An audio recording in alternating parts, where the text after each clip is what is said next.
Joining us right now is Jimmy Dunne. He is Piper Sandler Vice Chairman and Senior Managing Principal. And Jimmy, we always appreciate seeing you. This is a pretty somber day, though, 9/11 and the remembrance, and you lost dozens of colleagues in the South Tower that day. So even though it's been 24 years, I know this is a moment that still is front and center for you. Yeah, there's been a lot of sad days. Today, people remember it. And you guys have been wonderful in remembering it every year and not letting people sort of forget what happened there. And also, I thank you, too, for all the things that you did for us during your 30-year run that put our guys on the TV. We had banks all over, and being on TV is more value than probably it should be, respectfully. But it really helped our client base to see that we were active and vibrant, and thank all three of you for always being there for us to try to help out. So we appreciate it. What are your reflections today? Because again, there are a generation of kids who haven't grown up with this. It's gotten further afield. But what do you look back on a day like today? Well, I said this sort of last night. The reality for the people that were really there, and I mean there, either they a relative, a friend, or they really were there, New Yorker. To me, it's a matter of when during the day did you first think about it? Was it in the shower? Was it, when you brush your teeth? I mean, it's early. So we kind of think about it every day. It's just today, people that maybe don't think about it every day are responsive and try to be, and try to demonstrate that they've not forgotten. I've talked to schools, and there are a lot of young people that are well under 24. They're willing to understand it and learn it. So I don't think we have any risk. Thanks for CNBC asking me to go on. I don't go on much anymore, but for this day, I'll do it. And we appreciate people remembering, and it's important to remember. It is. It's a pretty hard pivot to go from that to start talking business and seeing what's here in the markets. But we're watching the markets every day too. How are you feeling about where the market stands? How are you feeling about M&A activity at this point?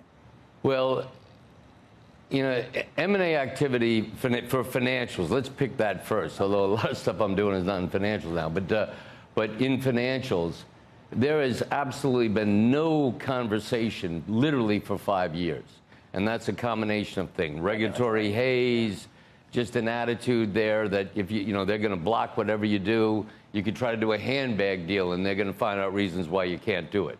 So that's gone for the moment. So that creates a lot of enthusiasm. So what happens behind the scenes when much more discussion? Right, people willing to talk about it. Out. In the old days, I remember the hardest day for me was talking to the 6 or 7 bidders that didn't get the deal and have them scream at me as to why our bankers didn't do it correctly. That evolved to, hey, great deal, good going. There was no fear of missing anything. That changed. Now everybody's talking now.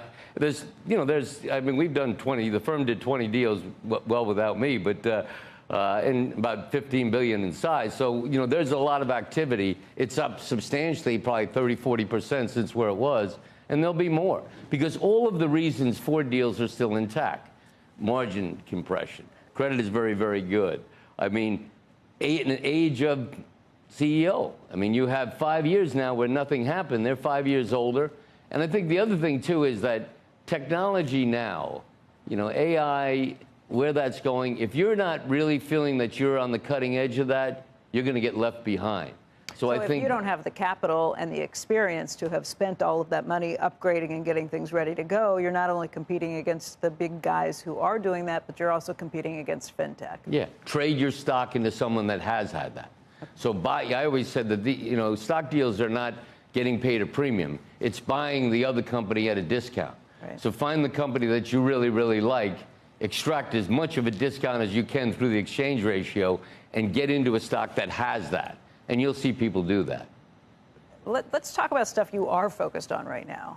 Golf. Golf, right. No, not that golf, but go ahead. Okay. Go ahead. A lot of stuff that you're doing. You've got stuff that you've been doing with Troon Golf, and we could talk about that. But what happened with the PGA Tour and your resignation and stepping down? Yeah, look, it's been a long time. What I said in the letter, I was superfluous, which I was, and that was fine. If you wanted to see a deal done, probably the worst day was when, the chairman, Ed Hurley, and I resigned different times. then you know, because we could have gotten a deal done. Maybe they shouldn't get a deal done. And right now, the tour is in pretty good shape.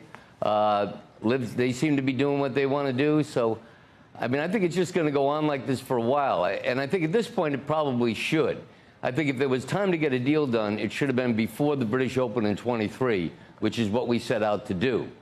It wasn't received well. It was shocking to me how it was received, because all we did was really settle the lawsuit and begin discussion. But that's what it was. So I think now the tour's in very good shape. The boys on Live seem like they're fine. I just think that'll go on for a while.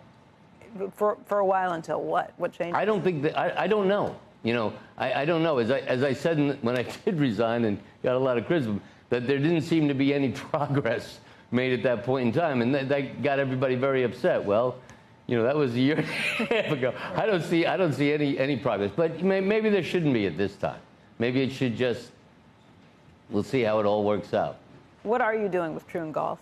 Well, no, I'm very involved in a couple different things. That's a great company. You know, a lot of options. I kind of bring a different perspective to that.